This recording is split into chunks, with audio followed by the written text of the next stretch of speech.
सोलापूरच्या माढा तालुक्यातील वाकाव गावाला पुराचा वेढा आहे। वाकाव गावात 2000 पेक्षा अधिक लोक अडकल्याची माहिती आहे। पुरात अडकलेल्यांमध्ये मुलं आणि महिलांचाही समावेश आहे।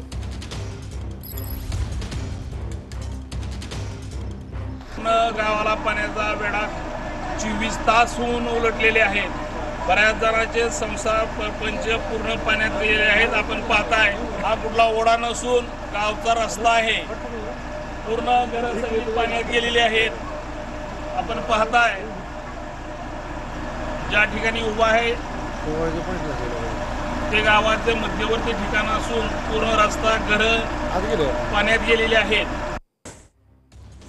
सोलापूर जिल्ह्यातील ग्रामीण भागात शाळांना सुट्टी जाहीर करण्यात आली। अतिवृष्टीच्या पार्श्वभूमीवर शाळांना सुट्टी जाहीर करण्यात आली। उत्तर सोलापूर, ग्रामीण, माढा, करमाळा, मोहोळ, बार्शी, दक्षिण सोलापूर तालुक्यातील नगर परिषद आणि जिल्हा परिषदेच्या शाळांना सुट्टी जाहीर करण्यात आली।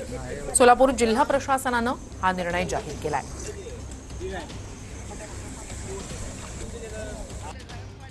तो सोलापुरात मुसळधार पावसानं हजेरी लावली आहे। मोहोळ तालुक्यातील लांबोटी भागात शेतीला तळ्याचं स्वरूप आलंय। शेतकऱ्यांचं मोठ्या प्रमाणात नुकसान झालंय। हे दृश्य आपण पाहतोय, शेतांमध्ये पाणी साचलेलं आहे। शेती पिकाचं मोठं नुकसान झालेलं आहे। शेतीला जणू काही तळ्याचं स्वरूप आलेलं आहे। मोहोळ तालुक्यातल्या लांबोटी भागातली ही दृश्य इथल्या शेतकऱ्यांचं अतोनात नुकसान या मुसळधार पावसानं केलंय। तर मोहोळ तालुक्यात लांबोटी भागातली ही दृश्य आपण पाहतोय। शेतीला अक्षरशः तळ्याचं स्वरूप आलेलं आहे। मुसळधार पावसानंतर मोहोळ तालुक्यात ही अशी परिस्थिती आहे। नदी नाल्यांना पूर आलेला आहे, तर शेतीला अक्षरशः तळ्याचं स्वरूप आलेलं आहे। ही दृश्य लांबोटी भागातली आपण पाहतोय। नदी नाल्यांना पूर आल्यामुळे शेतांमध्ये पाणी शिरलेलं आहे। काही ठिकाणी अक्षरशः गुडघ्याभर पाणी शेतात पाहायला मिळतंय।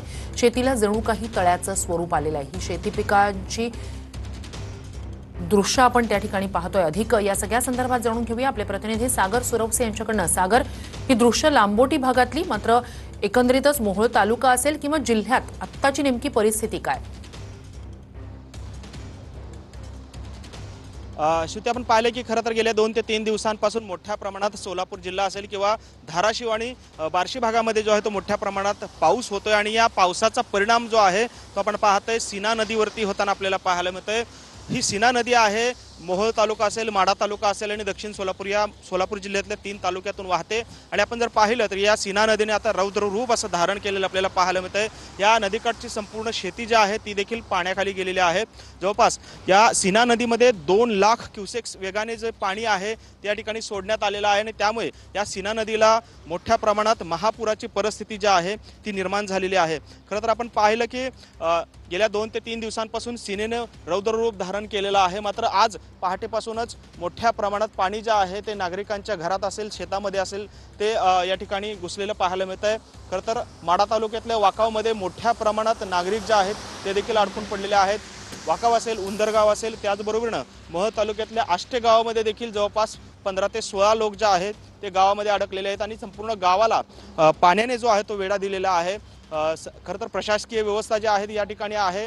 स्थानिक आपदा मित्र जे आहेत ते देखील त्यांना रेस्क्यू करण्याचा प्रयत्न करतात, मात्र पाण्याचा प्रवाह मोठ्या प्रमाणात असल्यामुळे या ठिकाणी बचाव कार्यामध्ये जे आहेत ते काही अडथळा निर्माण होताना आपल्याला पाहायला मिळतो। आपण पाहिलं खरं तर हे लांबोटी गावामध्ये आपण आता आहोत। सोलापूर पुणे राष्ट्रीय महामार्गावरील हा पूल आहे आणि हा पूल देखील आता आणखी जर का पाणी वाढलं तर हा पूल देखील पाण्याखाली जाण्याची परिस्थिती या ठिकाणी निर्माण झालेली आहे। अवघ्या 8 ते 10 फूट पाणी जे आहे ते वाढलं तर का आणखी हा पूल जो आहे सोलापूर पुणे राष्ट्रीय महामार्ग देखील बंद होण्याची परिस्थिती निर्माण होऊ शकते। त्यामुळे पाण्याचा विसर्ग वाढतोय।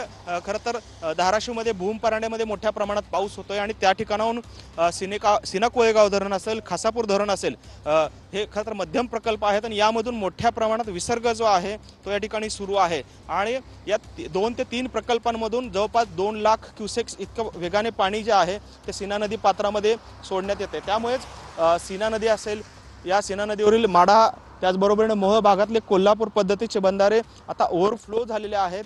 अगदी नदीने जे आहे ती धोक्याची पातळी सुद्धा ओलांडलेली आपल्याला पाहायला मिळते आणि हीच परिस्थिती या ठिकाणी आपण दाखवतो। नक्कीच नदीचं पात्र जे आहे नक्कीच सागर, नक्कीच अपडेट्स घेत राहूच।